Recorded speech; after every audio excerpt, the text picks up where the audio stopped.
with our host, Mina Valentin. Mina, how are you? And here we go. We're going to talk Regency. Good.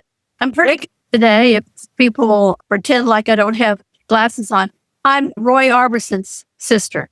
For I wear those sunglasses on. At night. Glasses at night. Okay. So 10 podcast questions that we're going to talk about the Regency era. First, define Regency for me. It's a time in English history where the King George was cuckoo, and so his son became the regent. And that's why they call it the Regency era. It's a little past the time that I'm writing about right now, but it fits right into some of the books that I've already written. So it's lovely to talk about it. All right. What was the very first romance book you ever read, and did it change your life a little bit?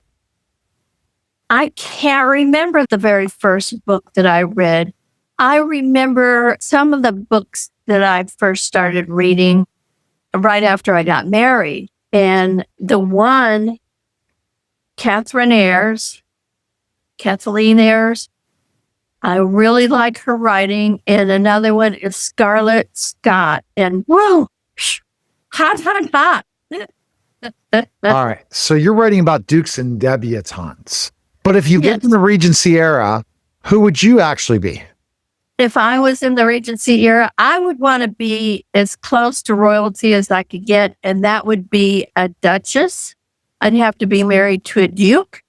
And everybody kissed their behind. One bad word from a duke or a duchess and you were done. If I had to go, I want to go big. Your Four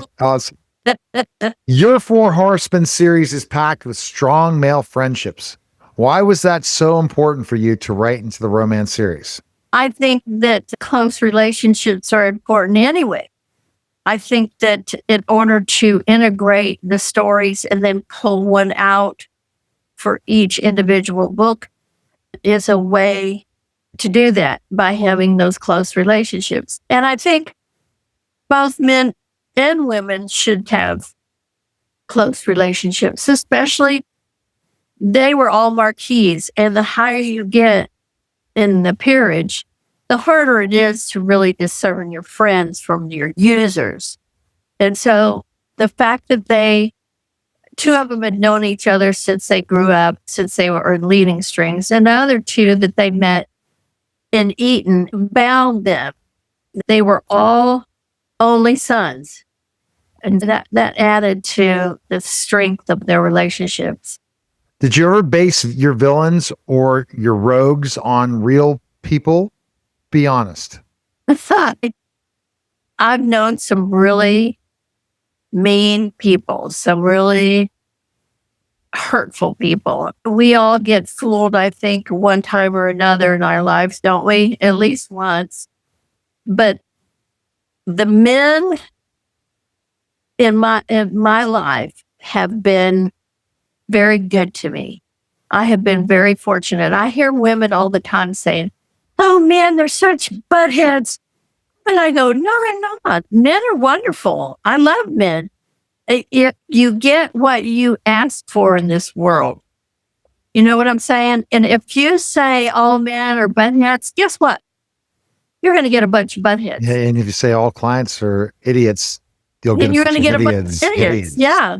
And being open to things. I think in life, you learn that and you're like, oh, wow.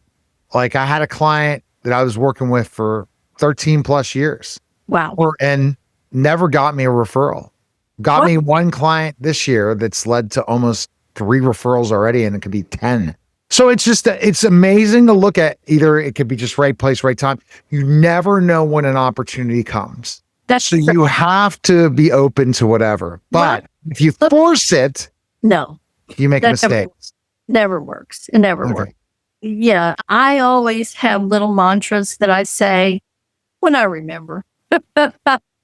Money always comes to me, and it does. Or loving relationships are all around me, and they are. you get what you ask for in this world. You've got to ask the universe or tell the universe. Totally. You want, because dollars want me, dollars love me. Yeah. There you go. Yeah. Because that comes from the book, Dollars Want Me by Henry Harrison Brown. Oh, You really? ever read that book, Dollars Want Me? No, I haven't. Yeah. What historical detail or social rule from the Regency period that absolutely blew your mind? There's so many when it comes to women. I feel so bad for the women in that era. If you got caught in a man together with a man on a terrace, then you were ruined. And if he didn't marry you, you are done with they call it the ton. And the ton was all the aristocracy that spent all their time together. So they were just a little nagging, gossiping group. And women didn't have opportunities like men did. Women couldn't go to higher education. There was just a lot. Women were really screwed back then. Women readers sometimes think it's such a romantic era, but if you had to live it, no. Okay, got it. What's the trope you would never get tired of writing and one you'll never touch again? Oh, I like all tropes. Trope. I don't even know. Trope. It's a trope. What's a trope? Trope is, it's a stupid word for, I'm sorry, not stupid, but I don't know why they call it that. But it's rich man to poor woman, or hate to love, or prince to lovers. And that's a trope. I got it. And I can't think of a trope that, as far as historical romance, I can't think of a trope that I would be negative about.